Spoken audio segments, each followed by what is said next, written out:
இந்த இந்த மாதம் நமக்கு கொடுத்த சாப்டர் வந்து மாந்திரீகம் சம்மந்தப்பட்டது. நான் ஆக்சுவலாக கொஞ்சம் தாந்திரிக எல்லா விதமான தீர்வுகளுக்கும் தாந்திரிக பரிகாரங்கள் எல்லோரும் கேள்விப்பட்டிருப்போம். மாந்திரீகமாக பரிகாரம் இருக்கா தெரியுமா உங்களுக்கு? அதை பற்றி சொல்லலான்னு தான் ஆக்சுவலாக நினச்சேன். நான் இப்போ தான் ரீசெண்டாக கிளாஸ் எடுத்தேன். கிளாஸில் வந்து டைரக்ட் கிளாஸ் அது ஆன்லைனில் நிறைய பேருக்கு போகக்கூடாதுன்றதுக்காக டைரக்ட் கிளாஸ் பண்ணோம். அதில் நிறைய மாந்திரிகம் ஆஃப்டர்நூன் செஷன் ஃபுல்லாக மாந்திரிகம் தான் இருந்தது. மாந்திரிகத்தில் நிறைய விஷயங்கள் இருக்குது. அதை பற்றி தான் கொஞ்சம் கிளாஸில் சொன்னேன். சரி ஓப்பன் இந்த கருத்தரங்கத்தில் சொல்ல வேணான்னு பார்த்தேன். ஆனால் அண்ணன் செய்வேனா இல்லைன்னு சொல்லி ஒரு மேட்ரு ஒன்று சொல்லிட்டாரு. அதனால் அதை நம்ம நிரூபிக்க வேண்டிய கட்டாயத்தில் இருக்கோம். ஸோ அதனால் மாந்திரிகம் பொதுவாக மாந்திரிகத்துக்கு சில டெஃபினிஷன் சொல்கிறேன். தாந்திரிகத்துக்கும் மாந்திரிகத்துக்கும் இருக்கிற வித்தியாசம் தெரிஞ்சுக்கோங்க. அப்புறம் நீங்களே சொல்லுவீங்க செய்வேனா இருக்கா இல்லையான்னு. ஓகே. ஸோ வந்து மாந்திரிகம் எல்லாருக்குமே தெரியும். மாந்திரிகனாவே எல்லாம் பயப்படுவாங்க ஜென்ரலாகவே. ஏன்னா அந்த மாதிரி தான் இருக்குது. மாந்திரிகம் எங்கே அதிகமாக பண்ணுறாங்க தெரியுமா உங்களுக்கு? மாந்திரிகனாவே அந்த ஊர் ரொம்ப ஃபேமஸ். அது அந்த ஒரு ஸ்டேட்டு தான் கேரளா தானே. மாந்திரிகனாவே கேரளான்னு சொல்லுவாங்க. கேரளா மாந்திரிகம் அப்படின்னு சொல்லிடுவாங்க. அதில் நிறைய இந்துவிசம் இருக்குது, முஸ்லீம் மாந்திரிகம் இருக்குது, அரபிய விஷயம் இருக்குது, நிறைய இருக்குது. நார்த் இந்தியன்ஸ் இருக்குது, ஊடு இருக்குது, நிறைய ஆஃப்ரிக்கன்ஸ் இருக்குது, ஏகப்பட்டது இருக்குது. மாந்திரிகம் இல்லாத இடமே இல்லை. அப்போ மாந்திரிகத்தில் முக்கியமான ஒரு சப்ஜெக்ட் நீங்கள் தெரிஞ்சுக்க வேண்டியது என்னென்னா, மாந்திரிகம் என்னது? பிளாக் மேஜிக் தானே எல்லோரும் கேள்விப்பட்டிருக்கீங்க. மாந்திரிகத்தில் 2 இருக்குது. மாந்திரிகம் not only black magic, white மேஜிக்னு ஒன்று இருக்குது. கேள்விப்பட்டிருக்கீங்களா? வெண் மாந்திரிகம் எங்கேயுமே கேள்விப்பட்டிருக்க முடியாது. மாந்திரிகனாவே ஆக்சுவலி நல்லதுக்கு தான் இருந்தது. அதை எல்லாமே மாற்றிட்டாங்க. என்னென்னா அது ஒரு ஆசை வந்துடும். ஒரு மாந்திரிகத்தில் ஒரு விஷயங்களை நீங்கள் செய்யும்போது அது பலன் அளிச்சிருச்சுன்னா உடனே தலகால் புரியாது. இப்போ ஜோதிடர் இருக்கும், ஒரு சின்னதாக ஒரு கோயில் ஒரு பரிகாரம் சொல்கிறோம். அந்த பரிகாரம் பண்ணிவிட்டு அவங்க போயிட்டு வந்த பிறகு நடந்துருச்சுன்னு சொன்னால் நமக்கு அப்படியே பூரிப்பு தாங்காது. ஏதோ நம்ம ஒன்றும் கடவுள் இல்லை, நம்ம குருமார்கள் கற்றுக் கொடுத்தாங்க, எங்கேயா புக்ஸில் படிச்சிருப்போம், யாராவது அனுபவங்கள்லாம் யாராவது சொல்லியிருப்பாங்க, அதை வச்சு நம்ம கிளைண்ட்டிட்ட சொல்லுவோம். அவங்களுக்கு நடந்துருச்சுன்னா உடனே நம்மகிட்ட வந்து சொல்லுவாங்க. சொல்லும்போது நமக்கு அப்படி இருக்கும். அப்புறம் நம்ம ஒரு காம்போஸ்ட்டாக இருந்தோம், ஒரு காமாக இருந்தோம்னா அதை பெருசாக தலைக்கு எடுத்துகிட்டு போக மாட்டோம். தலைக்கு எடுத்துகிட்டு போகிறவங்க நிறைய தான் இருக்காங்க இல்லையா? இது வந்து ஜோதிடம். இது வந்து ஏதோ யாரோ சொன்ன ஒரு விஷயத்த யாரோ ஒருத்தர் சொல்லி பலன் அடைஞ்சது. மாந்திரிகம் என்னென்னா, நீங்கள் அப்படியே இருங்க, நாங்கள் உங்களை பண்ண வைக்கிறோம், அது மாதிரி விஷயம். அப்போ எனக்கு எப்படி இருக்கும்? இன்னும் தலைக்கணம் ஓவராயிரும்ல. நான் சொன்னதை நீங்கள் செஞ்சு பலன் அடைஞ்சிங்கன்னா அது வந்து உங்களோட இன்புட் இருக்குது, என்னோடய இன்புட் இருக்குது, ஓரளவுக்கு மியூச்சுவல். நீங்கள் எதுவுமே பண்ண வேணாம், நானே உங்களை பண்ண வச்சேன் அப்படின்னா எனக்கு திமிர் எப்படி ஆகிடும்? ஒரு மாதிரி தெனாவட்டு அதிகமாகிடும்ல. இதில் தான் 98% அவுட் ஆயிடுவாங்க. அப்புறம் black magic, white magic black ஆயிரும். வெண் மாந்திரிகம் கருப்பு மாந்திரிகம் ஆயிரும். சாந்தமாக இருக்கிறது அசாத்தியமாக வேறு மாதிரி போயிடும். பலி கொடுக்கறது, அடுத்தது பண்ணுறது, வாயெல்லாம் கட்டு போடுறது, அதுன்னு ஒரு மாதிரி கொண்டு போயிடுவாங்க. ஸோ அதுக்காக தான் மாந்திரிகத்தை மறைபொருளாக முன்னோர்கள் வச்சாங்க. ஸோ அப்போ வந்து வெண் மாந்திரிகங்கிறத பற்றி தெரிஞ்சுக்கிட்டீங்க. மாந்திரிகம்னா மந்திரங்களை உச்சாடனம் பண்ணி ஒரு விஷயத்தை ஈர்க்கிறது, புதுசாக இல்லாத ஒன்றை உருவாக்குறது, இருக்கிற ஒன்றை மடை மாற்றி விடுறது. இதுதான் மாந்திரிகம் பயன்படுது. தாந்திரிகம்னா சில பொருட்களை வச்சு செய்கிறது. இவ்வளோ தான் விஷயம். தாந்திரிகத்துக்கும் மாந்திரிகத்துக்கும் விஷயமே மந்திர எவ்வளோ தூரம் ஜெபிச்சு நீங்கள் அதை சித்தி பண்ணி அதை எந்த ரூபத்துக்கு கொண்டு போகிறீங்களோ, எந்த சக்கராஸில் உங்களோட பேலன்ஸை கொண்டு வந்து நிப்பாட்டி எப்படி உச்சரித்து அதை உருவேற்றி சித்தி பண்ணுறீங்களோ அதில் தான் இருக்குது மாந்திரிகத்தோட திறமை. இது எல்லாராலையும் முடியாது. எல்லா குடும்பத்தில் இருக்கோம். இப்போ நம்மளுமே நிறைய மாந்திரிக விஷயத்துக்குள்ளலாம் இருந்துட்டு தான் அப்புறம் இந்த பக்கம் வந்துட்டோம். ஸோ இப்போ மாந்திரிகம் என்ன மாதிரி பலனை கொடுக்கும்னா இந்த மாதிரி நெகட்டிவை தான் அதிகமாக கொடுக்கும். அதனால தான் அதுக்கு பேர் பிளாக் மேஜிக்னு வச்சுட்டாங்க. அப்போ பிளாக் மேஜிக்கை சரி பண்ணணும்ல. இப்போ பிளாக் மேஜிக் இருக்குது இல்லை, செய்வன இருக்குது இல்லைங்கிறது அப்புறம் வருவோம். கடைசியில் நீங்களே சொல்லுவேன்னு சொல்லியிருக்கீங்க. ஸோ ஒயிட் மேஜிக்னால் அந்த முன்னாடி ஐயா தினேஷ் ஐயா கூட சொன்னார், நல்ல கெட்ட மாந்திரிகம் அந்த கெட்டது செய்கிறதெல்லாம் தெரிஞ்சுக்க வேண்டாம், கெட்டவங்கள்ட்டருந்து நம்ம பாதிப்புப்படாமல் இருக்கிறதுக்கு என்னன்னு தெரிஞ்சுக்கணும்னு சொன்னாங்க இல்லையா? அதை பற்றி பேசலான்னு தான் நான் வந்தேன் ஆக்சுவலி. ஏன்னா அதுக்கு தான் நிறைய மாந்திரிக ரீதியான விஷயங்கள்லாம் எல்லாமே இருக்குது. நமக்கு இதுதானா அதுன்னு தெரியாதில்ல. அதெல்லாம் வந்து நம்ம முக்கியமாக ஒவ்வொருத்தரும் தெரிஞ்சுக்கணும், நம்ம குழந்தைங்களுக்கும் புரிய வைக்கணும். ஏன்னா எல்லாமே மாடர்னைஸ் ஆனதுனால அதோட வேல்யூ தெரியாமல் போயிடுச்சு. ஸோ அதை வந்து நம்ம நல்லா தெளிவாக நம்ம தெரிஞ்சுக்கிறது மட்டும் இல்லாமல் நம்மளையும் நம்மளை சார்ந்தவங்களையும் பாதுகாத்து வச்சுக்கணும். இந்த காலகட்டத்தில் இப்போ ட்ரெண்டிங்கில் என்ன போயிட்டுருக்குன்னு தெரியல, பட் வந்து ரொம்ப மாந்தி ரீதியான பிரச்சனைகள் தான் அதிகமாக சந்திக்கிறோம். மாந்திரிகத்துக்கு பேஸே மாந்தி தான். கேரளாவில் மாந்தி இல்லாமல் கணிதமே இல்லை, தெரியும்.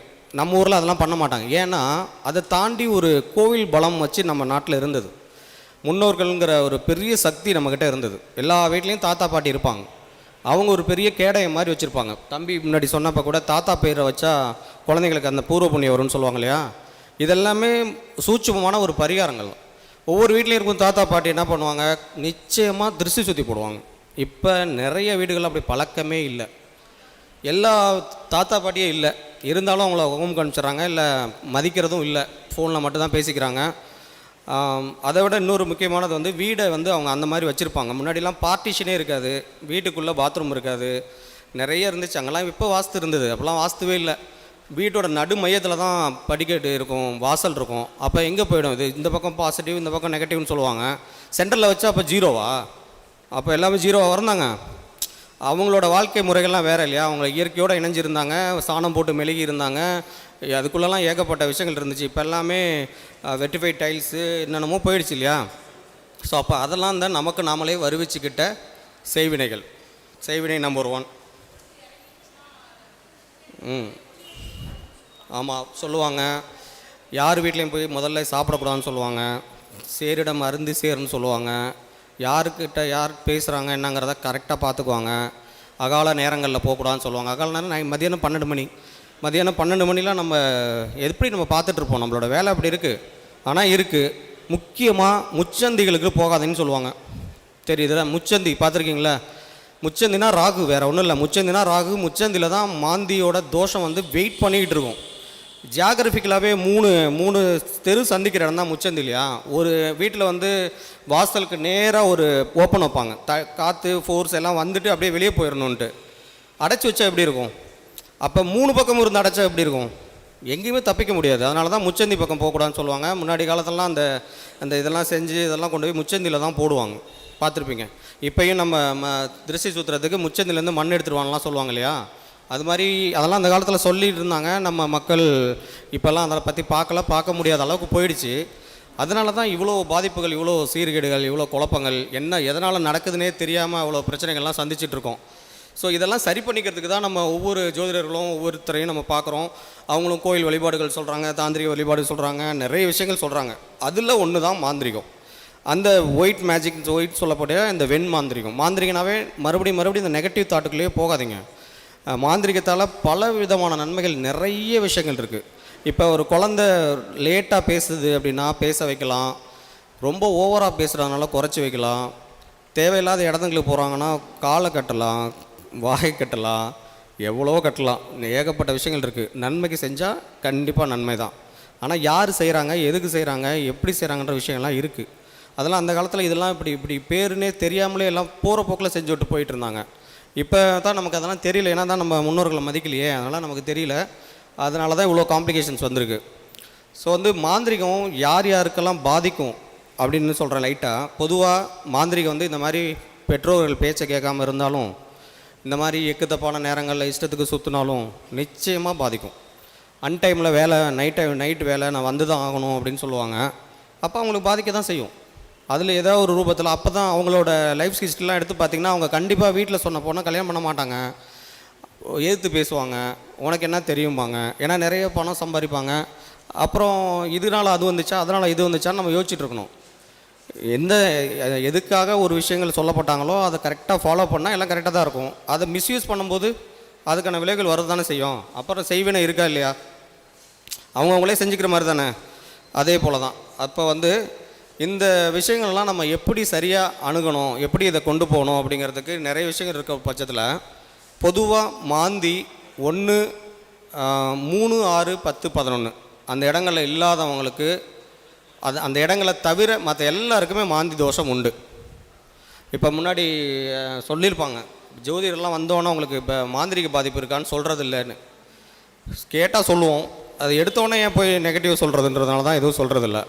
பொதுவாக லக்னத்துலேயோ 2லேயோ இந்த 4லேயோ 5லேயோ இந்த மாதிரி மாந்தி இருக்கிறவங்களுக்கு டெஃபினட்டாக மாந்தி தோஷம் உண்டு, மாந்திரிக பாதிப்பு உண்டு உண்டு உண்டு. எப்படின்னு பார்க்குறீங்கன்னா, நீங்கள் ஒவ்வொரு ஜாதகத்தை எடுத்து பாருங்கள். உங்கள் லக்னத்தில் மாந்தி இருக்குதுன்னா நிச்சயமாக எப்படி பிரச்சனை வருதுன்னே தெரியாமல் பிரச்சனை அவங்களுக்கு மைண்ட் செட் இருந்துகிட்டே இருக்கும். அவங்க திறமைக்கு ஏற்ற அங்கீகாரம் கிடைக்காது. நிச்சயமாக மாந்திரிக பாதிப்பு, கண் திருஷ்டி, சும்மா ஒரு நல்ல பேண்ட் ஷர்ட் போட்டாவே உங்களுக்கு பிரச்சனை வந்துடும். உங்களோட வளர்ச்சியை நீங்களாக தான் புஷ் பண்ணி கொண்டு போகணும். யாருமே உங்களை வந்து என்ன பண்ணாலும் வளர்ந்துட்டான்ற மாதிரி சொல்ல மாட்டாங்க. ஒரு நல்ல சவுண்டே முதல்ல உங்கள் குடும்பத்திலேருந்தே உங்களுக்கு கிடைக்காது. உங்கள் குடும்பம் மீன்ஸ் கொஞ்சம் அந்த பங்காளிங்க இவங்களாம் ஒரு வயிற்றுச்சலை தான் பார்ப்பாங்க. எழுதி வேணால் வச்சுக்கோங்க, இதுதான் நடக்கும். நிச்சயமாக வீட்டை தாண்டி போகும்போது சுடுகாடு சம்மந்தப்பட்ட விஷயங்கள் இருக்கும். வீட்டில் ஏதாவது பிரேத சாபம், முன்னோர்கள் சாபம் டெஃபினட்டாக இருக்கும். சரியான தூக்கம் இருக்காது, இல்லைனா தூக்கம் அதிகமாக இருக்கும், முதுகு வலிக்கும், காரணமே தெரியாமல் தலை வலிக்கும், எந்த பிரச்சனையுமே இருக்காது, ஃபுட் பாய்சன் ஆகும், இதெல்லாம் நிறைய வரும். இதெல்லாம் மாந்தி தோஷத்தோட வெளிப்பாடுகள். கண் கருவளை வந்துடும், தேவையில்லாமல் ஓவராக பேசுவோம், இல்லைனா பேசவே மாட்டோம். இப்படிலாம் ஒவ்வொரு சிம்டம்ஸ் இருக்குது. மாந்தி லக்னத்தில் இருந்தால் ரொம்ப டஃப்பு தான். பட் அவங்களாம் வந்து நிச்சயமாக திருஷ்டி சுற்றி போட்டுக்கணும், கடலில் குளிக்கணும். அப்போ அதே போல் தான் அந்த காலத்துலலாம் கடல் குளிக்கிறதுக்கு ஒரு வேலையாகவே வச்சுருப்பாங்க. ராமேஸ்வரம் போயிட்டு வருவாங்க, ராமேஸ்வரம் போயிட்டு வரத ஒரு கடமையாகவே வச்சுருப்பாங்க. காசி போகலன்னா கூட இங்கே வந்து ராமேஸ்வரம் போகிறத ஒரு வாடிக்கையாக வச்சுருப்பாங்க. திருச்செந்தூர் போயிட்டு வர்றது இதெல்லாம். ஏன்னா வருஷம் ஒரு தடவையோ ஒரு 6 மாதத்துக்கு ஒரு தடவையோ கடலில் குளிக்கும்போது கூட இந்த தெரியாமல் அக்குமுலேட் ஆகிருக்குல்ல அந்த மாந்திரிக பாதிப்புகள்லாம் குறையும். இப்போ மாந்திரிக பாதிப்புகள் இந்த செய்வினைக்கு டைரெக்டாக வரேன். இப்போ செய்வினை இருக்குல்ல, செய்வினைன்றது வந்து 2 விதமாக இருக்குது. ஒன்று நமக்கு நாமளே பண்ணிக்கிறது, சொந்த காசில் சூனியம் வச்சுக்கிறதுங்கிற மாதிரி. என்னென்னா அம்மா அப்பா சொல்கிறத கேட்காம நம்மளே நமக்கு பிடிச்ச ஃப்ரெண்டுங்கள்ட்ட பேசுகிறது, பிடிச்ச விஷயத்த சாப்பிட்றது. ஒவ்வொரு குடும்பத்துக்கு வந்து கருப்பு கலர் ட்ரெஸ் போடக்கூடாதுன்னு சொல்லுவாங்க, பார்த்துருப்பீங்க. அவங்க வந்து நம்ம சாமிக்கு ஆகாதுப்பான்னு சொல்லுவாங்க. வீம்புக்குன்னே பயப்பிள்ளைங்க அதை தான் போடுவாங்க. இது பிளாக் இல்லைம்பாங்க, டார்க்காக இருக்கும். அது ப்ளூவானே தெரியாது, அதை தான் விரும்புவாங்க. அப்போ ஆட்டோமேட்டிக்காக அவன் மாட்டிக்குவான். அதில் நிச்சயமாக வரும். இப்படியே ஒன்று அக்குமுலேட் ஆகிறவங்களுக்கு எல்லாம் மாந்திரிக ரீதியான பாதிப்புகள் இருக்கும், இதெல்லாம் இருக்கும். அது அவங்கவுங்களே செஞ்சுக்கிறாங்களா ஒன்று. 2வது, அடுத்தவங்க பக்கத்தில் இருக்கவங்க, நம்ம கூட இருக்கிறவங்க, நம்ம ஃபேமிலியை தவிர நம்ம ஃபேமிலியை கூட வச்சுக்கோங்க. நம்ம ஃபேமிலி, நம்ம அம்மா அப்பா கூட ஒரு பையன் நல்லா இருக்கும்போது ஒரு பையன் கஷ்டப்படும் போது ஃபீல் பண்ணுவாங்க. அவன் நல்லா இருக்கான், இவன் எப்படி இருக்கான்னு புரிச்சா. அது ஒரு மேட்ரு தான். பெற்றவங்க கண் ரொம்ப கொல்லிக்கணும்னு சொல்லுவாங்க, கேள்விப்பட்டிருக்கீங்களா? பிள்ளைய ரொம்ப கொஞ்சக்கூடாதுன்னெலாம் சொல்லுவாங்கள்ல. இது எல்லாமே அக்குமுலேட் ஆகும். யாரை பாதிக்குங்கிறத நான் முன்னாடி சொன்ன மாதிரி மாந்தி விஷயத்தை வச்சு ஈஸியாக எடுத்துடலாம். 4ஆம் அதிபதி கெட்டு போனவங்க ஜாதகத்துலேயும் மாந்தி பாதிப்பு ஏற்படும். 12ஆம் இடத்த 8ஆம் அதிபதி பார்க்குறவங்க, இல்லை 8ஆம் அதிபதி தொடர்பு பெறுறவங்களுக்கும் இந்த மாந்திரிக பாதிப்புகள், கந்திரிசி கோளாறுகள் நிச்சயமாக வந்தே தீரும். இப்போ ஒரு 4 குழந்தைங்க இருக்கிற வீட்டில் ஒருத்த மட்டும் நல்லா இருக்கான், மற்ற 3 பேர் கஷ்டப்படுறாங்க. ஆனால் நல்லா திறமையானவங்க அப்படின்னா அவங்களுக்குலாம் அந்த ஜாதகத்தில் அந்த அமைப்பு இருக்குன்னு அர்த்தம். ஸோ அப்போ வந்து இதை ஈஸியாக தெரிஞ்சுக்கலாம். அப்போ இந்த மாதிரி பக்கத்தில் பார்க்குறாங்க, நம்ம கூடவே இருக்கிறவங்க, நம்ம கூடவே நம்ம ஃப்ரெண்டு இருப்பாங்க. நமக்கு ஏதோ ஒரு விஷயம் நடக்கும்போது அவங்களால அதை அக்செப்ட் பண்ணிக்க முடியாது. அது ஒரு நெகட்டிவ். அவங்களோட வயிறு ஒரு பேர்னிங் இருக்கும்ல, அது மாறும். இதெல்லாம் நிச்சயமாக செய்வினை தான். இது செய்வினைனா நம்ம செய்கிற செயலோடு தாண்டி அடுத்தவங்க நம்மளோட செயல்களை என்ன மாதிரி பார்க்குறாங்களோ அதோட வீரியமும் இருக்கும். அது திருஷ்டியாக தான் முதல்ல வெளிப்படும். அவங்க கண் மூலமாக தான் இது வருது, அது வெளிப்படும். அதை தாண்டி அவங்களோட அவங்க கூட நம்ம சுற்றும் போது அவங்களோட வேர்வை, அவங்களோட இதெல்லாம் வந்து நமக்கு மேலே வந்து நிச்சயமாக பயன்படும். அதனால தான் அந்த காலத்தில் வந்து அடுத்தவங்க செருப்பை போடாதீங்க, வேறு யாரும் ஃப்ரெண்டாக இருந்தாலும் அவன் போட்ட சட்டையெல்லாம் போடக்கூடாது அப்படின்லாம் சொல்லுவாங்க இல்லையா. இதெல்லாம் இதுவும் ஒரு காரணம். அடுத்தவங்களுக்கு தேவையில்லாது நம்ம கரெக்டாக தான் இருக்கும். நம்ம ஃப்ரெண்டோட ட்ரெஸ்ஸு யூஸ் பண்ணும்போது அந்த ஆறாவும் நமக்கு வந்துடும். ஸோ அவன் நெகட்டிவ் பாதிக்கப்பட்டிருக்கானா நமக்கும் நெகட்டிவ் பாதிக்கு வந்துடும். இதெல்லாம் சின்ன விஷயங்கள் தான். நிச்சயமாக இதெல்லாமே உண்டு. அப்போ செய்வினை இதை தாண்டி செய்வினைனா ஒரு பிளாக் மேஜிக் பண்ணுறவங்கள்ட்ட போய் நேராக போய் உக்காந்து எனக்கு இந்த மாதிரி என்னோடய சோன்ஸ பர்சனை வந்து அவனுக்கு ஏதாவது பண்ணுங்க அப்படின்னு சொல்கிறது மட்டும் செய்வினை அல்ல. ஆனால் அதுவும் நடந்துக்கிட்டு தான் இருக்குது. பிளாக் மேஜிக் இது இவ்வளோ தூரம் சொன்னேன்ல, ஒயிட் மேஜிக் பற்றி யாருக்குமே பெருசாக தெரியலல்ல. பிளாக் மேஜிக் பண்ணுறவங்க தான் 90% இருக்காங்க. இதை உடைக்கிறவங்க ரொம்ப கம்மி. இப்போ ஒன்ஸ் நீங்கள் போயிட்டு ஒரு பலி கொடுத்து ஒரு பூஜை பண்ணி ஒரு மாதிரி நெகட்டிவாக பண்ணிட்டீங்கன்னா அவங்களால ஒயிட் மேஜிக்லாம் பண்ண முடியாது. அவங்க வந்து முழுக்க முழுக்க அந்த மை, ஒரு வசியம், ஒரு அது ஒரு சில விஷயங்கள்லாம் இருக்குது. அவங்க வந்து ரிவர்ஸாக அதெல்லாம் பண்ணுவாங்க. ஏன்னா சீக்கிரம் ரிசல்ட் பார்க்குறதுக்காக. அப்போ அது வந்து அவங்களோட ஆறாவது வீக் ஆகிடும். ஸோ அவங்க ஃபுல்லி பிளாக் மேஜிக் ஆகிடுவாங்க. அவங்க கண்ணெல்லாம் பார்த்திங்கன்னா பயமாக இருக்கும். ஒரு மாந்திரிகவாதியோட கண்ணு பார்த்திங்கன்னா நம்ம மயக்க மூட்டெலாம் விழுந்துடுற கதைலாம் இருக்குது. ஒன்றும் இல்லை, குடுகுடுப்புக்காரங்களாம் பார்த்துருக்கீங்களா? வரும்போதே தெருவுக்குள்ளே ஒரு நாய் கட்டு மந்திரம் போட்டுருவாங்க. கத்திக்கிட்டே இருக்கிற நாயெல்லாம் அப்படியே பம்மிடும். அவன் போன பிறகு மறுபடியும் கத்த ஆரம்பிக்கும். பார்த்துருக்கீங்களா? இப்போல்லாம் யாரும் வர்றதில்லைன்னு வச்சுக்கோங்க. ஆனாலும் நிறைய விஷயங்கள்லாம் இருக்குது. இப்போ அந்த மாதிரி பண்ணுறவங்கள தாண்டி நம்மளாக போய் ஒருத்தங்களை அணுகி இந்த மாதிரி வேறு ஏதாவது ஒன்று செய்யணுங்கிறதும் இருக்குது. அவங்களும் செஞ்சுக்கிட்டு தான் இருக்காங்க. நிறைய மாந்திரிக பாதிப்புகளை அடைஞ்சிக்கிட்டு தான் இருக்காங்க. இதெல்லாம் மாந்திரிகமானே தெரியாமலே பாதிப்புகளுக்குள்ளாகி நிறைய குடும்பங்கள் கஷ்டப்படுறாங்க. நம்மகிட்ட வர கேசஸ்லாம் பார்த்தா தெரியுது. இப்போ ரீசெண்டாக கூட ஒரு பொண்ணு, அவங்களோட நாத்தனார்னா கணவனோட அக்கா தங்கச்சிங்க. இந்த பொண்ணை சரியாகவே வாழ விட மாட்டேறாங்க. ஏன்னா லவ் மேரேஜ் பண்ணிட்டு வந்திருக்காங்க. பெரிய கோடீஸ்வரங்க தான். இது மாதிரி கூட இருக்கிறவங்களே நம்ம மாமனார் மாமியார் பிரச்சனை, மருமகள் பிரச்சனை, மருமகள் அந்த வீட்டுக்குள்ளே போயிட்டு அவங்க மாமனார் மாமியார் நாத்தனார் யாரும் வரக்கூடாதுன்னு போய் பண்ணுறாங்க. நம்மக்கிட்ட இப்போ மாந்திரிகம் பற்றி பேசுகிறதுனால நம்மகிட்ட வர கேசஸ்லாம் இந்த மாதிரி நிறைய பேர் கேட்குறாங்க. கேட்கும்போது என்ன பண்ண முடியும்? நீங்களும் அந்த ஸ்டேஜை தாண்டி தான் வந்திருப்பாங்க. அதனால் நம்ம அதெல்லாம் சொல்லி அவங்களுக்குலாம் புரிய வைக்க முடியாது. நம்ம அந்த மாதிரி பண்ணுறதில்ல, பாதுகாப்பு மட்டும் தான் பண்ணுறோம், பாசிட்டிவ் மட்டும் தான் பண்ணுறோம், நம்ம ஒன்றும் பிளாக் மேஜிக் பண்ணுறவங்க இல்லை அப்படின்னு சொல்ல வேண்டியதாக இருக்குது. ஏன்னா அவங்களோட பார்வை அப்படி தான் இருக்குது. அப்போ செய்வினை செய்யப்படுதா இல்லையா அப்படின்னா கண் பார்வையிலிருந்து அவங்களோட ஆறாவை நம்ம டச் பண்ணுறதுலேருந்து தேவையில்லாத கருத்து பரிமாற்றங்கள், பேச்சு, எச்சில், அவங்க சாப்பிட்ட உணவுப் பொருட்கள் நம்ம சாப்பிட்றது, அதெல்லாம் அது மூலமாக டெஃபினட்டாக பரவுது. இதெல்லாமே முழுக்க செய்வினை மாதிரி தான். நமக்கு நாமளே வச்சுக்கிறத தாண்டி அடுத்தவங்களோட பிரச்சனையை தூக்கி நம்ம மேலே போட்டுக்கிறது நமக்கு தெரியாமலே.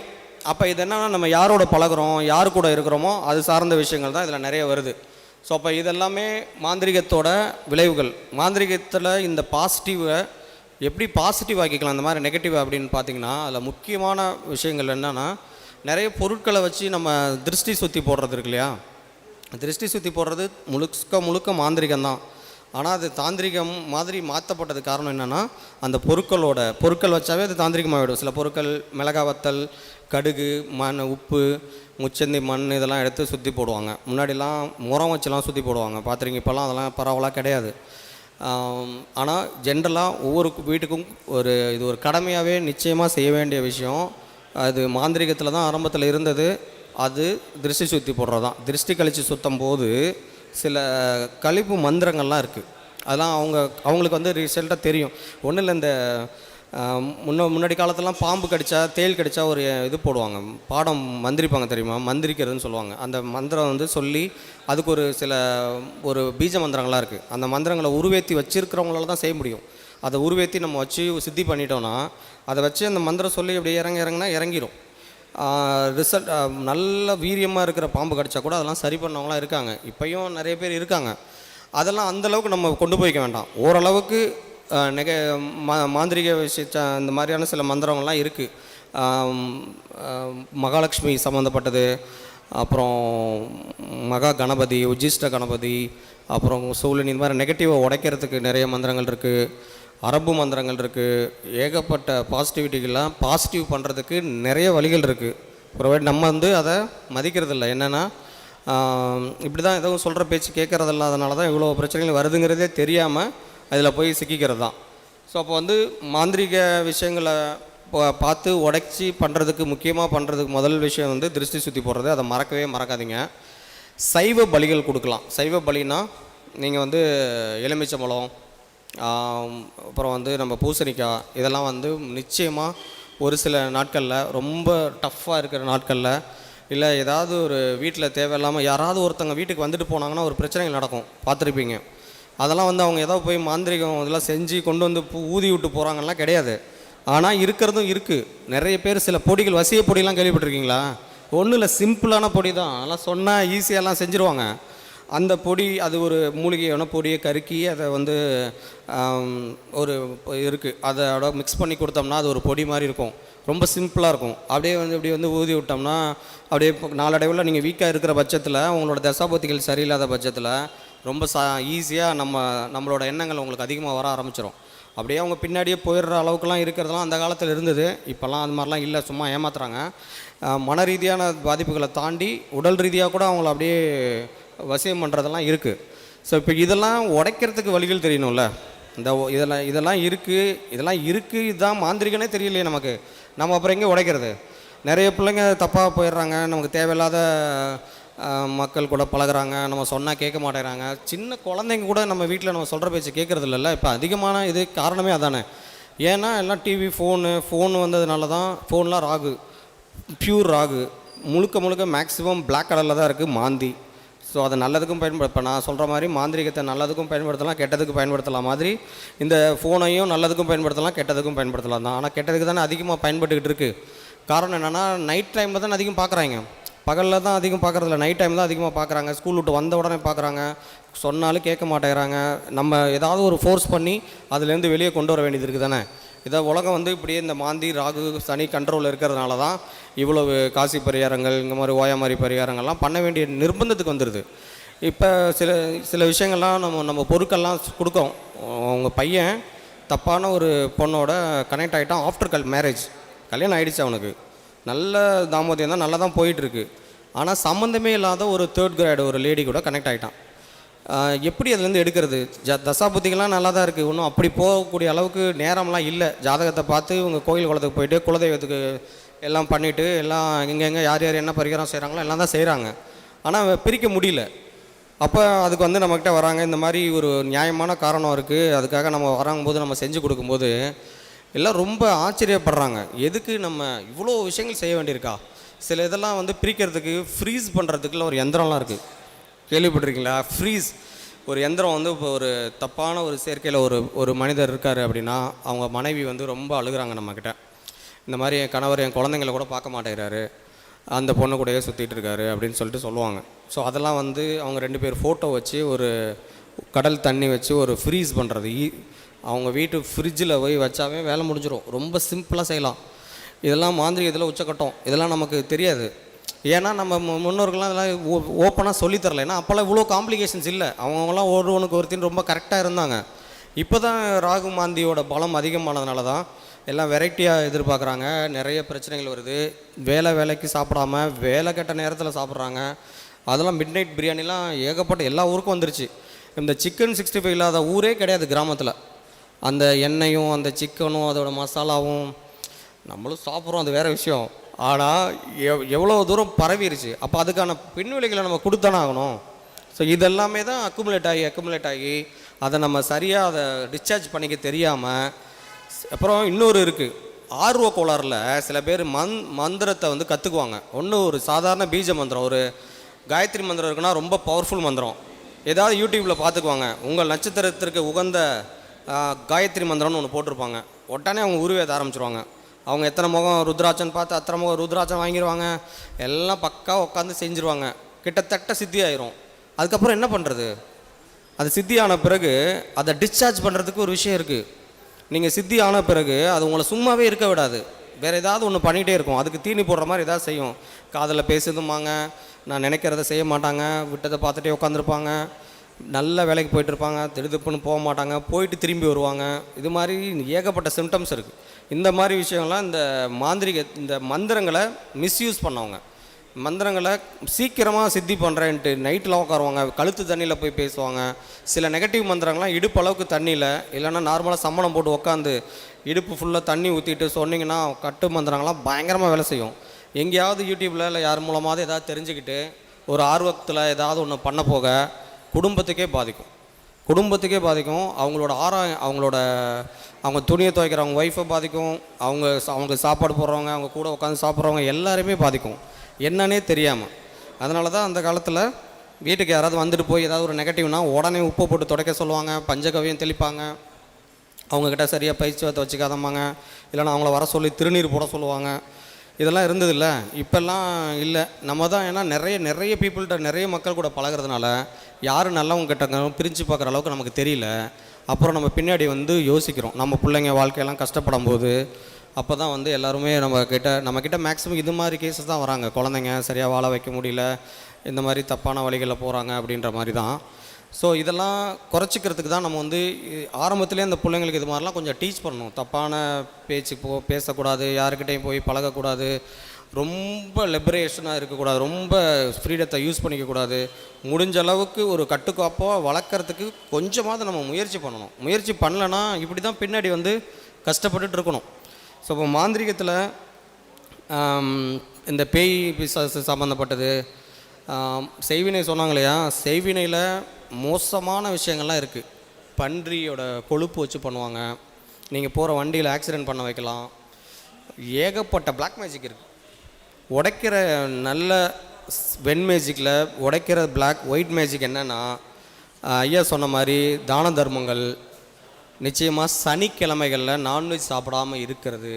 சனிக்கிழமையில் நான்வெஜ் சாப்பிட்றவங்களுக்கு ரொம்ப சீக்கிரமாக மாந்திரிக பாதிப்பு வந்துடும். நீங்கள் என்ன ஹெல்த்தியாக சாப்பிட்டாலும் சரி, எப்படி இருந்தாலும் சரி. ஸோ அப்போ வந்து அது பண்ணலாம். ஒரு உடம்பு வந்து முழுசாக ஆடை இல்லாமல் குளிக்கக்கூடாது. பாதங்களை நல்லா தேய்ச்சி கழுவணும். இல்லை பிள்ளைங்களுக்குலாம் அது பழக்கப்படுத்திடுங்க. இப்போவே குளிக்கும் போது உட்காந்து குளிக்கணும், பாதங்களை தேய்ச்சிக்கணும். கால் பாதத்தை சுத்தமாக வச்சுக்க சொல்லுங்கள். பாதி பிரச்சனை சால்வ் ஆகிடும். அப்புறம் யார் பயன்படுத்தின பொருட்களையும் பயன்படுத்தக்கூடாதுன்னு சொல்லி வைங்க. யார் கூடயும் ஷேர் பண்ணி சாப்பிடக்கூடாது. சாப்பிட்டா எதாவது கொடுத்துட்டு சாப்பிடுங்க, ஓகே. அவங்க சாப்பிட்டதை நம்ம வாங்கி சாப்பிடக்கூடாது. அது ரொம்ப ரொம்ப ரொம்ப ரொம்ப இம்பார்ட்டன்ட். அவங்களோட குலதெய்வம் வேறு மாதிரி இருக்கும், நம்மளோட குலதெய்வம் வேறு மாதிரி இருக்கும். அந்த சாப்பாடு நம்ம உடம்புக்குள்ளே போகும்போது வேறு ரியாக்ஷன் வரும். அப்புறம் அதிகமாக இந்த பிளாக் ட்ரெஸ்ஸு இதெல்லாம் கொஞ்சம் அவாய்ட் பண்ணுறத. இந்த மாதிரி விஷயம் தெரிஞ்சவங்க ஓகே, தெரியாமல் இல்லை அவங்க குடும்பத்துக்கு குலதெய்வத்துக்கு ஒத்துக்காத விஷயங்களை நிச்சயமாக ஈடுபடுத்தாதீங்க. அந்த மாதிரி குழந்தைங்க இருக்குன்னா எப்படியாவது அவங்கள வந்து மனசை மாற்றுறதுக்கு முயற்சி பண்ணுங்கள். இன்னும் நிறைய விஷயங்கள் இருக்குது. அப்புறம் முக்கியமானது வந்து அண்ணன் இந்த வாஸ்து சம்மந்தப்பட்டதெல்லாம் சொன்னாங்க. இந்த மாதிரி செய்வினைகள்லாம் வந்து வீட்டை அணுகாமல் அக்கம் பக்கத்தில் இருக்கிறவங்களோட பார்வை நம்ம உடம்புக்கு வீட்டுக்குள்ளே படாமல் இருக்கிறதுக்கு நிறைய தாந்திரிக விஷயங்கள் மாதிரி மாந்திரிகத்தில் ரொம்ப முக்கியமானது கணபதி ஹோமம் பண்ணுறது. சில டைம்களை வச்சு கணபதி ஹோமம் பண்ணும்போது சூட்சுமமாக சில மூலிகைகள் இருக்குது. மூலிகைகளுக்கெல்லாம் எக்ஸ்ட்ராடனரி வேலை செய்யும். அது தாந்திரிகத்தில் தான் போகும். பட் மாந்திரிகத்துலேயும் மைகள்லாம் மூலிகைகளை வச்சு தான் அரைப்பாங்க. அதில் இந்த நாயுருவி மாதிரியான வேர்கள் போடுறதுல இன்னும் சில சூட்சமானதெல்லாம் இருக்குது. அது வந்து என்னென்னா, அது கரெக்டாக எடுக்கலைன்னா பலனளிக்காது. அதனால் நம்ம அது தேவையில்லை, அது ஓப்பன் மீடியாவில் சொல்ல முடியாது. அதெல்லாம் எடுத்து சுத்தி பண்ணி வச்சுருக்கிறாங்கன்னா அது பண்ணணும். இது எல்லாத்த விட முக்கியமானது பஞ்சகவியம். பஞ்சகவியம் வந்து நம்ம கடையில் கிடைக்கிற மாதிரியான நார்மலான பஞ்சகவியம்லாம் வந்து யூஸ் பண்ணக்கூடாது. யூஸ் பண்ணாமல் இருக்கிறதுக்கு இது பண்ணுறது பரவாயில்லன்னு வச்சுக்கோங்க. ஆனால் ப்ராப்பராக ஒரு பஞ்சகவியம் எப்படி இருக்கணும்னா, ஒரே மாட்டோட பால், அந்த மாட்டோட பால்லேருந்து தயாரித்த தயிர், அதை உருக்கி அதை வெண்ணெய் எடுத்து அதை நெய் உருக்கி அந்த நெய், அதோட சாணம், அதோட கோமியத்தில் தான் செய்யணும். அதுவும் முக்கியமானது அளவு. ஒரு டம்ளர் எடுக்கிறீங்கன்னா ஒரு டம்ளரே நெய்யும் வேணும், ஒரு டம்ளரே சாணம் வேணும்.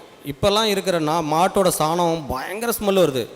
நீங்கள் ஊர்லலாம் பார்த்தீங்கன்னு வச்சுங்களேன், எல்லாம் மாடுக்கு இப்போ சாப்பிட்றதெல்லாம் கெமிக்கல் ஆகிடுச்சு. மாடு இப்போ என்ன வேணும் சாப்பிடுது, பேப்பர்லாம் சாப்பிடுது இல்லை, அது போல். அதனால் வந்து அதோடய சாணம்லாம் ரொம்ப வீச்சம் அதிகமாக இருக்குது. ஸோ அதை வச்சுலாம் நம்ம ப்ராப்பராலாம் செஞ்சு முகத்தில் பூசிலாம் குளிக்க முடியாது. அதனால தான் இதோட வீரியமெல்லாம் கெட்டு போச்சு.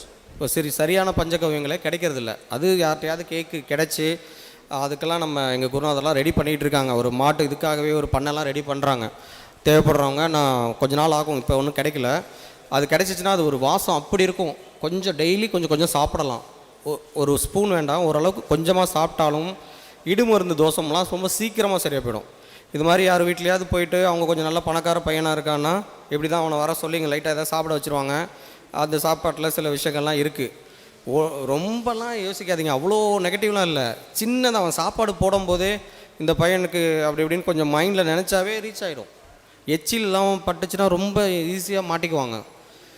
ஸோ அப்போ அதெல்லாம் எப்படி சரி பண்ணுறது? அதுக்கு தான் இந்த மாதிரி பஞ்சகவியங்கள்லாம். பர்ஃபெக்டான பஞ்சகவியம் இருந்துச்சுன்னா முகத்தில் தடவி 24 மினிட்ஸ் கழித்து குளிச்சிங்கனாவே சூப்பராக இருக்கும். முகத்தில் மட்டும் இல்லை, உடம்பு ஃபுல்லாக தடவணும். உடம்பு ஃபுல்லாக தடவி ஒரு 24 மினிட்ஸ் வெயிட் பண்ணி குளிச்சிங்கனாலும் சீயக்காய் அரப்புத்தூள் மாதிரி இயற்கையான பொருள் போட்டு குளிக்கணும். எல்லாம் தேய்ச்சிட்டு நல்லா சோப் போட்டு நல்லா ஷாம்பு போட்டு குளிச்சிங்கன்னா யூஸ் இல்லை. ஸோ அந்த மாதிரி கெமிக்கல் இல்லாமல் இதெல்லாம் பார்க்கணும். இதெல்லாம் பண்ணும்போதும் ரொம்ப எக்ஸலண்ட்டாக வேலை செய்யும். நல்ல சுத்தமான நல்லெண்ணெயில் மிளகு இது மாதிரி காய்ச்சி அதை எடுத்து குளித்தாலும் நல்லா சீக்கிரமாக கொஞ்சமாக பிரச்சனைகள் குறையும். முக்கியமாக கடல் குளியல் அதை வந்து அவசியம் வச்சுக்கோங்க. நார்மல் குறுமிளகு குறு மிளகு கொஞ்சம் போட்டு நல்லெண்ணெயில் காய்ச்சி எடுத்து வச்சுக்கிட்டு அதை குழந்தைங்களை அழுக வச்சாலும் அடித்தா கூட பரவாயில்ல, எண்ணெய் தேய்ச்சி குளிக்க வச்சு பாருங்கள், கொஞ்சம் கொஞ்சமாக நம்ம சொல்கிற பேச்சு கேட்பாங்க. அந்த மாதிரி ஒரு பீப்புளோட மற்ற தேவையில்லாதவங்கள்ட்டலாம் போய் மாட்ட மாட்டாங்க. இது இப்போ தான் நிறைய பேர் எண்ணெய் தேய்ச்சி குளிக்கிறதில்ல, டைம் பற்ற மாட்டேங்குதுல்ல. பொண்ணுங்களுக்கெல்லாம் வெள்ளிக்கிழமை செவ்வாய்க்கிழமை காலையில் 8 மணிக்கு ஸ்கூல் போகணும், எப்படி அப்படி தானே. இது மாதிரி நிறைய பிரச்சனைகள் வர்றதுனால தான் அவங்களால கண்ட்ரோல் பண்ண முடியல. ஆமாம், இப்படியாவது ஒரு நாளாவது பண்ணி வச்சுட்டோம் அப்படின்னா ப்ராப்பரான பஞ்சகவியம் கிடைக்கிற பட்சத்தில் கவலையே பட வேண்டாம். அப்படி கிடைக்காத பட்சத்தில் இதை பண்ணணும். அப்புறம் முக்கியமாக ஒரு 3 மாதத்துக்கு ஒரு தடவையாவது வீட்டுக்கு அந்த திருஷ்டி கழித்து போடணும். அந்த வீட்டோட சுற்றி வர்றதுக்கு வாய்ப்பு இருக்கிறவங்க அதுக்கு தான் முன்னாடி காம்பவுண்டு விட்டு தான் வீடு கட்டுவாங்க. அந்த வேலி செடி மாதிரியோ இல்லை ஏதோ ஒன்று வச்சு வீட்டை சுற்றி வர மாதிரி தான் வைப்பாங்க. ஒரு குடும்ப தலைவன் அவன் வீட்டை சுற்றி வந்தானாவே பாதி பிரச்சனை சால்வ்னு அர்த்தம். ஆனால் இப்போ தான் எல்லாமே அட்ஜசண்ட்டாக கட்டிடுறாங்க, பக்கத்து பொது சுவராக கட்டிடுறாங்க. அடுத்த காம்பவுண்டுக்குள்ளே காம்பவுண்டே நிறைய வீட்டுக்கு இருக்கிறது இல்லைல்ல. அப்படி இருக்கிற வாய்ப்பு இருக்கிறவங்க வீட்டை சுற்றி வந்து அந்த அதை வெட்டி அந்த இதெல்லாம் தெரியும் தானே. பொதுவாக அந்த பூசணிக்காய் வடிச்சிட்டு பன்னீர் போட்டு குங்குமம் போட்டு ஏதாவது ஒன்று காயின் போட்டு அது கொஞ்சம் க்ளீன் பண்ணி அதை வந்து மேலே சூடம் ஏற்றி ஒரு ரவுண்டோ 3 ரவுண்டோ இல்லை 3 ரவுண்டு வெளியே சுற்றிட்டு வந்துட்டு அதுக்கப்புறம் சூடம் ஏற்றி காமிச்சு எங்கேயாவது முச்சந்தியில் உடைக்கணும். முச்சந்தி மேட்ருன்னு ஞாபகம் வச்சுக்கோங்க. இது ஒரு 3 மாதத்துக்காவது செஞ்சு பாருங்கள். சரி, இது மாதிரி வாய்ப்பு இல்லை அப்பார்ட்மெண்ட்டில் இருக்கோன்னாலும் கூட அவங்க நிலைக்கு மட்டுமாவது செய்யுங்க. நிலையில் நான் முன்னாடியே சொல்லியிருக்கேன், அந்த நாகப்படம்லாம் இருக்கும். இப்போல்லாம் நாகப்படமே இருக்கிறதில்ல. நாகப்படம் ஒரு 70% நெகட்டிவாக உள்ளவே விடாது. ஒரு சுத்தமாக கரெக்டாக செய்யப்பட்ட ஒரு நாகப்படம் வச்சு பூஜை பண்ணி அவங்க ப்ராப்பராக அதை பிரதிஷ்டை பண்ணியிருந்தாங்கன்னா நெகட்டிவ் பண்ணணும்னு நினைக்கிறவங்க மேக்ஸிமம் உள்ளே வர முடியாது. ஏதோ ஒரு ரூபத்தில் அவங்கள தடுக்கும். அவ்வளோ பவர்ஃபுல்லாக இருக்கும் அந்த நாகப்படம்லாம். இப்போல்லாம் அந்த நாகப்படமே இல்லை. நாகப்படத்துக்கெலாம் வந்து நல்ல மஞ்சள் குங்குமம்லாம் வச்சு பொட்டெல்லாம் வச்சு சூப்பராக பண்ணுவாங்க. இப்போ அதெல்லாம் இருக்கிறவங்க அதெல்லாம் யூஸ் பண்ணிக்கோங்க. இல்லாதவங்க அட்லீஸ்ட் நிலைக்கு அந்த மஞ்சள் குங்குமம் தடவுற பழக்கத்தை ஏற்படுத்திக்கோங்க. மாற்று மக்கள்லாம் வந்து திருஷ்டி கழித்து போடுறதுக்கு வேறு அவங்க மதத்தில் என்ன இருக்கோ அதை செஞ்சு பாருங்கள். பூசணிக்காய் மறந்துடாங்க. பூசணிக்காய் ஒரு 3 மாதத்துக்கு ஒரு தடவையாவது சுற்றி போடுங்க. எல்லா குழந்தைங்களையும் சுற்றுங்க, வீட்டை சுற்றுங்க. வீட்டுக்கு ரொம்ப ரொம்ப ரொம்ப முக்கியம். அப்புறம் கடல்லேருந்து தண்ணி எடுத்துகிட்டு வந்தால் இல்லைனா ஏதாவது பெரிய கோயில்களுக்கு போனால் தீர்த்தம் பிடிச்சிட்டு வந்தால் அதெல்லாம் வந்து வீடு ஃபுல்லாக தெளிக்கலாம். பஞ்சகவியம் போடலாம். அப்புறம் நம்ம பச்சை கற்பூரம் போடலாம். இதெல்லாமே வந்து தாந்திரிகம். இதுக்கும் மாந்திரிகத்துக்கும் சம்மந்தம் இல்லை. பட் மாந்திரிகத்தில் மெயினானது பூசணிக்காய், இந்த மாதிரி விஷயங்கள், நாகப்படம், இதெல்லாமே மாந்திரிக சம்மந்தப்பட்டது தான். அடுத்தது வேறு என்ன சொல்லணும்? செய்வினை ஓகே தானே. செய்வினை வந்து இப்போ அக்யூமுலேட் ஆக தான் போகுது. ஓகே. அப்புறம் தினசரி வாழைப்பழம் சாப்பிட்டு வந்தீங்கனாலும் அவங்கவுங்க ஹெல்த் கண்டிஷனை பார்த்துட்டு மாந்திரிக தோஷங்கள் வந்து கொஞ்சம் கொஞ்சமாக குறையும். தினசரி வாழைப்பழம் ஏதோ ஒரு ரூபத்தில் சாப்பிட்டு வர்றது. அடுத்தது இறை வழிபாடு. ஏதாவது ஒரு கோவிலுக்கு இது நம்மளால் முடிஞ்ச இறை வழிபாடுகள் பண்ணுறதும் கூட இந்த மாந்திரிக பாதிப்புகளை நாமளே நீக்கிக்கலாம். மாந்திரிக பாதிப்புகள் வந்து கேரளாவில் தான் அதிகம்னு சொல்கிறோம் இல்லையா. கேரளா மக்கள் வந்து மாந்திரிகம்லாம் நிறைய செய்கிறாங்களே, அவங்களுக்கு ஏதாவது மாந்திரிக விஷயங்கள் பாதிக்குதான்னு பார்த்துருக்கீங்களா? கேரளாலாம் லிட்ரஸியில் அதிகம், ஃபினான்ஷியலி அதிகம். அங்கெல்லாம் பெரிய லேண்டில் எல்லாமே நிறைய மலைப்பகுதி தான். அவங்க எங்கேயாவது ஒரு சேட்டாக இருந்தால் எல்லாரையும் மேலே தூக்கி விட்டுறாங்கல்ல. முஸ்லீம்ஸாக இருந்தாலும் சரி, யாராக இருந்தாலும் சரி, ஒரு மலையாளி இன்னொரு அவங்க சம்மந்தப்பட்ட எல்லாருமே ஓரளவுக்கு மேலே ஏற்றிடுறாங்க. ஆனால் மற்றவங்கள யாரையும் உள்ளே விட மாட்டாங்க. யாராவது ஒன்று வளர்கிறாங்கன்னா அவங்கள அப்படியே ஆஃப் பண்ணிவிட்டு அவங்க ஆளுங்களை எங்கேயாவது கூட்டிகிட்டு வந்துடுவாங்க. பார்த்துருக்கீங்களா? கேரளா மக்களுக்கு பீப்புள்ஸ்க்கு வந்து முக்கியமான கடமைகளில் ஒன்று காலையில் அம்பலத்துக்கு போகிறதுன்னு சொல்லுவாங்க. அதாவது கோயிலுக்கு போகிறது. கோயிலுக்கு வந்து தினசரி ஏதாவது ஒரு வழிபாடு, அவங்களோட வருமானத்தில் ஏதாவது ஒன்று வந்து அங்கே செலுத்திக்கிட்டே இருப்பாங்க. அது நமக்கு ஒரு ஷீல்டாகவே இருக்கும். நமக்கு தான் இங்கே நிறைய பகுத்தறிவு திராவிடம் என்னென்னமோ போயிட்டுருக்கே, அந்த சப்ஜெக்டுக்குள்ளே நமக்கு வேணாம். அரசியல் உடம்புக்கு ஆகாது. ஸோ அதனால் இறை வழிபாடு பாருங்கள். இறை வழிபாடு பண்ணோம். ஏதாவது ஒரு சாண்டிங் சிம்பிளாக ஏதாவது ஒரு மந்திரங்களை கொஞ்சமாவது முணுமுணுத்துட்டு வாங்க. தெரிஞ்சதை உங்களால் சொல்லிகிட்ருங்க. சித்தி பண்ணுற அளவுக்கு இல்லை. சித்தி பண்ணிட்டா டிஸ்சார்ஜ் பண்ண முடியாது, அதை வச்சுருங்க. நீங்கள் ஜென்ரலாக உங்களை பாதிக்காத அளவுக்காவது இது தப்புன்னு புரிகிற அளவுக்காவது ஜபம் இருக்கணும். ஜபம் இருந்தது, ஒரு தியானம் இருந்தது, ஒரு இறை வழிபாடு இருந்ததுன்னா ஒரு தப்புன்ற போது ஒரு சார் சொன்ன மாதிரி அந்த உள்ளுணர்வு வேலை செய்ய ஆரம்பிச்சிடும். இதில் வேண்டாம், இந்த இடத்துல போக வேண்டாம், இவங்க கூட வச்சுக்க வேண்டாம், இது தப்பாக போகுதுன்ற ஒரு அலர்ட்னஸ் வரும். இதுக்கு வந்து தினசரி கோயில் வழிபாடு, ஏதாவது ஒரு ஜபம், வாழைப்பழம் சாப்பிட்றது, இதை பார்த்துக்கோங்க. அதிகமாக ஏதாவது ஒரு ஆபரணமாவது கையில் இருக்கணும். மீன்ஸ் ஏதாவது ஒரு காப்பு மாதிரி ஏதாவது போட்டுக்கலாம், ஏதாவது ஒரு ரச்சை கட்டிக்கலாம், ஏதாவது ஒரு சப்ஸ்டோன்ஸோ இல்லை ஒரு காப்புன்னு ஒன்று, காப்புன்னு அந்த காலத்தில் சொல்லுவாங்களே காப்பு போட்டுக்கிறதுன்னு. இந்த கையில் காப்பு மட்டும் இல்லை, நம்மளை சுற்றி ஒரு காப்பு போடணும்னு சொல்லுவாங்க. காப்பு மந்திரம் நிறைய இருக்குது. காப்புவோட இப்போ விஷயம் வந்து நிறைய மாந்திரிகத்தில் அதெல்லாம் ரொம்ப ரொம்ப முக்கியம். இப்போ மாந்திரிகம் ஒரு கிளைண்ட்டுக்கு வராங்க நம்மக்கிட்டனா, முதல்ல கட்டு ஏதாவது இருக்கான்னு பார்த்து உடைச்சிட்டு காப்பு போட்டுடணும். காப்பு மந்திரங்களை போட்டு அவங்கள ஒரு பாதுகாப்பு பண்ணிடுவோம். பண்ண பிறகு தான் இனிமேல் ஏதாவது அக்குமுலேட் ஆனால் கூட அவங்களுக்கு ரிவர்ஸ் ஆகும். அவங்க இப்போ நம்ம இப்போ இவருக்கு நம்ம பண்ணிட்டோம், அவர் காப்பு போட்டார்னா இப்போ நான் மறுபடியும் அவரை பார்த்து பொறாமப்படும் போது அது எனக்கு ரிவர்ஸ் ஆயிரும். எனக்கு ஃபீல் பண்ண முடியும், என்னடா அது அப்படின்ற மாதிரி ஃபீல் ஆகும். நான் கரெக்டாக இருந்தேன்னா என்னால் ஃபீல் பண்ண முடியும். இல்லைனா நான் இன்னும் உங்களை வேறு என்ன செய்ய முடியுன்ற மாதிரி வேறு ஏதாவது தேட ஆரம்பிச்சிருவாங்க. அது எல்லாமே இந்த காப்பு பலமாக இருந்துச்சுன்னா அவங்கள போய் ரிவர்ஸ் ஆகும். ஸோ அப்போ இந்த காப்பு ஏதாவது ஒன்று கையில் போட்டுக்கணும், ஏதாவது ஒரு ஆபரணம் இருக்கணும், இல்லைனா ஒரு ரச்சை இருக்கணும், அடிக்கடி கடலில் குளிக்கணும். இதை தாண்டி சில விஷயங்கள்லாம் இருக்குது. அப்புறம் மாந்திரிகத்தில் ரொம்ப ரொம்ப ரொம்ப முக்கியமான ஒரு விஷயம் என்னென்னா சொரக்குடுக்கை. சொரக்குடுக்கையில் வந்து ஒயிட் மேஜிக்கில் பிளாக் கிடையாது. பிளாக் மேஜிக்குங்கிற வார்த்தையே மறந்துடுங்க. மாந்திரிகனா ஒயிட்டு தான். அந்த மாந்திரிகத்தில் ஒயிட் மேஜிக்குங்கிற வெண் மேஜிக்கில் முக்கியமானது சொரக்குடுக்கை. அந்த சொரக்குடுக்கை ஒவ்வொரு வீட்லேயும் இருக்கணும், ஒவ்வொரு ஜோதிடர்கிட்டையும் இருக்கணும், ஒவ்வொரு மக்கள்கிட்டையும் இருக்கணும். இப்போ ஏதாவது நம்ம பணம் சம்பாதிச்சிட்டு வரும்போது அதில் போட்டு எடுக்கும்போது அந்த கர்மாவெல்லாம் சொரக்குடுக்கையில் குறைச்சிரும். சில நெகட்டிவ் பண்ணுறவங்களாம் வந்து இந்த சொரக்குடுக்கையை வச்சு நம்ம குடும்பத்தோட தலைவருக்கு இது பண்ணுவாங்க. பெண்களோட கர்ப்பப்பையில் பிரச்சனை பண்ணுவாங்க, ஒழுக்க ரீதி கேடை உருவாக்குவாங்க. ஃபஸ்ட்டு ஒரு குடும்பத்தை அழிக்கணும்னா இப்படி தான் பிளாக் மேஜிக்கில் பண்ணுவாங்க. அப்போ ப்ரொடெக்ட் பண்ணுறதுக்கு என்ன பண்ணணும்னா நிச்சயமாக ஒரு வீட்டில் இதெல்லாம் இருக்கணும். ஸோ இந்த சுரக்குடுக்கை கிடைச்சதுன்னா பாருங்கள், அதில் சில சிம்பிள்ஸ் வச்சுக்கலாம், ஏதாவது பண்ணலாம். இது மாதிரி விஷயங்கள்லாம் இருக்குது. அப்புறம் இன்னும் ஃபைனலாக ஒன்று சொல்கிறேன். இந்த முன்னாடிலாம் வந்து நம்ம வீட்டில் ஏதாவது சண்டை சச்சரவுனா அந்த மண்ணெல்லாம் தூத்தி விட்ருவாங்க தெரியுமா? மண்ணை வாரி விட்டு தோஷம், ரொம்ப ரொம்ப மோசம். ஏதாவது இது மாதிரி ஒரு வீட்டுக்கு நடந்துருச்சு அப்படின்னா அந்த வீட்டில் இருக்க குழந்தைங்களுக்கு நிச்சயமாக அது ஒரு போய் பாதிப்பை செய்யும். அப்போ செய்வினைன்றது இதெல்லாம் ஒரு செய்வினை தான். அவங்க ஏதோ ஒரு காரணத்துக்காக ஏதோ ஒரு கோவத்தில் செய்கிறாங்கள, செய்கிறவங்களையும் பாதிக்கும், செய்கிறவங்களோட குழந்தை ஃபேமிலியையும் பாதிக்கும், செஞ்சப்பட்டாங்கள்ல யாருக்கு அது பண்ணாங்களோ அவங்களையும் பாதிக்கும். ஸோ இப்போ இதெல்லாம் உடைக்கிறதுக்கு தான் இந்த சில பேருக்கு வந்து பெண் சாபம் இருப்பாங்க. உங்கள் குடும்பத்தில் இனிமேல் எல்லோரும் நல்லாவே இருக்க மாட்டேங்க அப்படி இப்படின்னு சொன்னாங்கன்னா அவங்களையும் பாதிக்கும், ஆப்போசிட் பார்ட்டியும் பாதிக்கும். அப்போ அதுக்கெல்லாம் தான் இந்த காப்பு, இந்த மாதிரி பஞ்சகவ்யம், இந்த மாதிரி திருஷ்டி சுற்றி போடுறது, இது மாதிரி வரிசையாக ஒரு மாதிரி செட்டப் இதை வச்சுக்கணும். ஏன் இதெல்லாம் நான் சொல்கிறேன்னா, நிறைய பேர் என்ன பண்ணுறாங்கன்னா, நான் மனசெறிஞ்சு யாருக்கும் தப்பு செய்யலைங்க, நான் நல்லது தான் செய்கிறேன், எனக்கு நல்லது தான் நடக்கும்பாங்க. அப்படி அதை தாண்டி அவங்களுக்கு நடந்துகிட்ருக்கும். அங்கே யாராவது அவங்கள போட்டு டார்ச்சர் பண்ணிகிட்டு இருப்பாங்க. ஆனாலும் இவங்க என்ன பண்ணுவாங்க, கடவுள் பார்த்துக்குவார், பெருமாள் பார்த்துக்குவார், சாமி பார்த்துக்குவார் அப்படின்னு சொல்லிட்டு அப்படியே உட்காந்து அவங்களோட சூழ்ச்சிக்கு பலியாயிருவாங்க. இடத்தெல்லாம் விற்றுட்டு வந்துடுவாங்க. நிறைய பேரை பார்த்துருக்கோம். அவ்வளோ பெரிய வீடெல்லாம் விற்றுட்டு வந்துடுவாங்க. என்னென்னா பக்கத்து வீட்டுக்காரன் குடைச்சல் கொடுத்து கடைசியில் சீப்பான ஒரு ரேட்டுக்கு விற்றுட்டு வந்துடுவாங்க. ஏன்னா இவங்க தான் நியாயமாக இருக்காங்களாம், இவங்க தான் எந்த தப்புமே செய்யலையாம், இவங்க கரெக்டாக இருக்கிறதுனால இவங்களுக்கு கரெக்டாக நடக்குமா. ஆனால் நடந்தது பார்த்திங்கன்னா எல்லாம் போய் மாட்டிக்குவாங்க. ஏன்னா நல்லவங்களாம் இருக்கிறது தப்பு இல்லை, திறமைசாலியாக இருக்கணும், அட்லீஸ்ட் பாதுகாப்பாவது இருக்கணும். நம்ம பாதுகாப்பாக இருக்கோமா இல்லையா, நம்ம பிள்ளைங்களையாவது பாதுகாக்கணும். அதுக்கு வந்து இந்த மாதிரி விஷயங்கள்லாம் வெண் மாந்திரிகத்தில், அதாவது நல்ல மாந்திரிகத்தில் நிறைய விஷயங்கள் இருக்குது. அதை மட்டும் பாருங்கள். தப்பான விஷயத்துக்கு எதுவும் திங்கிங் லெவலில் கூட போக வேண்டாம் அப்படின்னு சொல்லிக்கிறேன்.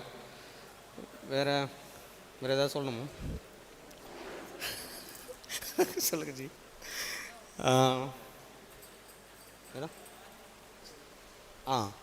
அப்புறம் மேடம் கரெக்டாக சொன்னாங்க, முடிக்கயிறு போடுறதுன்னு ஒன்று இருக்குது. முன்னாடிலாம் முடிக்கயிறு போடுவாங்க, அவங்கவுங்க வீட்டில் போடுவாங்க, குலதெய்வ கோயிலில் போடுவாங்க, பெரிய ஆசான் மாதிரி இருக்கவங்க போடுவாங்க. இல்லைனா மாந்திரிகத்தில் சித்தி பண்ணவங்க, பாசிட்டிவாக பண்ணுறவங்க, நெகட்டிவ் பண்ணாதவங்க அந்த மாந்திரிகத்தில் அந்த கயிறை வச்சு அதை முடி போடுவாங்க. அந்த முடி போட்டு அது ஒரு மந்திரம் இருக்குது, ரெண்டாக பிரித்து இடது கை நிறைய குறைச்சி வலது பக்கம் நிறைய இருக்கிற மாதிரி 27 வர மாதிரி, மொத்தமாக கூட்டி பார்த்தா ஒரு 57 வர மாதிரி ப்ராப்பராக இருக்கும். அது மாதிரிலாம் யாராவது பண்ண தெரிஞ்சாங்க அப்படின்னா அவங்கக்கிட்ட போய் அதை போட்டுக்கலாம். அப்படி இல்லாத பட்சத்தில் உங்கள் குடும்பத்துக்கு உங்கள் குலதெய்வத்துக்கு ஆகிற கயிறு எடுத்து ரெண்டாக பிரித்து கொஞ்சம் வலது பக்கம் மட்டும் கொஞ்சம் அதிகமாக இருக்கிற மாதிரி, நமக்கு வலது பக்கம், ஆப்போசிட்டில் இருக்கிறவங்க வலது பக்கம். இப்போ இது நமக்கு செய்கிறோன்னா நமக்கு வலது பக்கம், உங்களுக்கு நம்ம வீட்டில் இப்போ உங்கள் ஒய்ஃபுக்கு சரிங்க, உங்கள் இப்போ குழந்தைக்கு சரிங்க, நீங்கள் பெரியவங்களாக இருக்கிற பட்சத்தில் சின்னவங்களாம் எதுவும் செஞ்சிடாதீங்க. இப்போ உங்கள் பையனுக்கு உங்கள் பேரனுக்கு நீங்கள் செய்யணுன்னா அந்த இதில் வச்சுட்டு உங்கள் குலதெய்வத்தை பேரை மட்டும் சொல்லி ஒவ்வொரு முடிச்சா, எங்கள் குலதெய்வமே இது பேர் அங்காளம்மன்னா, அங்காளம்மா தாயே என் குடும்பத்தை காப்பாற்று, அவ்வளோ, அங்காளம்மா தாயே என் குடும்பத்தை காப்பாற்று. இப்படியே ஒரு காப்பு இதுதான் காப்பு மந்திரம். காப்பு மந்திரம் இருக்குது, ஏகப்பட்டது இருக்குது. ரொம்ப அதுக்குள்ளே போக வேண்டாம். ஜென்ரலாக நமக்கு ஒரு பாதுகாப்பு செய்கிறதுக்கு இந்த முடிக்கயிறை போட்டு குலதெய்வத்திட்ட வச்சு, இல்லைனா குலதெய்வத்தை நினச்சி கட்டிக்கிட்டாவே போதும். 48 நாள் இல்லைனா 3 அதிகபட்சம் 3 அமாவாசைக்குள்ளே அதை மாற்றிக்கணும். அப்போ தான் நல்லா வேலை செய்யும். ஸோ இந்த மாதிரி நிறைய விஷயங்கள் இருக்குது. செய்வினை நிச்சயமாக இருக்குது. செய்வினை பற்றி பயப்பட வேண்டாம். அதனால் ரொம்ப அசால்ட்டாகவும் இருக்க வேண்டாம். ஹையர் சென்ஸுன்னு நம்ம கொஞ்சம் பயந்தவங்களுக்கு தான் இது எல்லாமே. ஒருவேளை அப்படி இருக்குமோ, ஒருவேளை இப்படி இருக்குமோ, அவன் பார்வையே சரியில்லையே, அவன் ஏதாவது பண்ணியிருப்பானோன்னா அவன் பண்ணலனாலும் நம்ம பண்ண மாதிரி தான். அதனால் அந்த ஹையர் சென்ஸுக்கு கொஞ்சம் மைண்டை மேலே எடுத்துகிட்டு போய் பயம் இல்லாமல் ஏதோ ஒரு மகானோட பாதத்தை பிடிச்சோ இல்லை நம்ம குலதெய்வத்தை பிடிச்சோ எதுவும் நமக்கு நெகட்டிவ் நடக்காதுன்னு நம்பிக்கையோடு இருக்கிற பட்சத்தில் பிரச்சனை இல்லை. அதை விட்டுட்டு வடிவேல் சொல்கிற மாதிரி அப்புறம் எல்லாம் கண்ணு முன்னாடி வந்து போகுமா இல்லையாங்கிற மாதிரி ஏதாவது நினச்சிக்கிட்டு போயிட்டிங்கன்னா ஒருவேளை அவங்க சொன்னது நடந்திருக்குமோ அப்படின்னு நினச்சாவே ரிஸ்க்கு தான். அதனால் முடிஞ்ச அளவுக்கு போல்டாக இருக்கிறதுக்கும் அதுக்கு நம்ம என்ன பண்ணுறதுக்கும் பயம் இல்லாமல் இருக்கிறதுக்கான வழிகளில் மாந்திரிகத்தில் சொல்லப்பட்ட நிறைய விஷயங்களை செஞ்சாவே, அதுக்கப்புறம் பெரியவங்க செய்யக்கூடாதுன்னு சொன்ன விஷயங்களை செய்யாமல் இருந்தாவே செய்வினை நமக்கும் வராது, நம்ம சார்ந்தவங்களுக்கும் வராது, நம்மளாலையும் வராது, நம்ம சுற்றி இருக்கிறவங்களாலையும் வராது அப்படிங்கிற சொல்லிவிட்டு இந்த வாய்ப்பை ஏற்படுத்தி கொடுத்த நம்ம ஜோதிட பிரபஞ்ச குழு நண்பர்கள் அனைவருக்கும் நெஞ்சார்ந்த நன்றிகளை தெரிவித்துக்கொண்டு மீண்டும் அடுத்த மாதம் சந்திக்கிறேன். நன்றி, வணக்கம். திருநீலகண்டம், நந்தகுமார், 9364161122. அஸ்வினி ஜோதிடம், திருச்சி மற்றும் சென்னை. நந்தகுமார் 93 64 16 11 22. நன்றி. திருநீலகண்டம். திருச்சி நந்தகுமார் அவர்கள் நம்முடைய ஜோதிட பிரபஞ்ச குழுவின் ஒருங்கிணைப்பாளர். மிக சிறப்பான முறையில் சகல நன்மைகளை தரும் தாந்திரிக பரிகாரங்கள் என்ற தலைப்பில் பேசினார். மாந்திரிகம் தாந்திரிகம் எல்லாத்தையும் கலந்து மிக சிறப்பான முறையில் கொடுத்திருக்கிறார். இப்போ தான் கடந்த வாரம் தாந்திரிக பரிகார வகுப்பு திருச்சியில் மிக சிறப்பான முறையில் முடித்தார். அவர்களுக்கு இந்த தருணத்தில் அறக்கட்டளையின் சார்பாக மனமாத நன்றிகளையும் வாழ்த்துக்களையும் தெரிவித்துக் கொள்கிறேன். அவர்களுக்கு பொன்னாடை போற்றி கௌரவிக்குமாறு சேலம் அருண்ராமை அவர்களை அன்புடன் கேட்டுக்கொள்கிறேன்.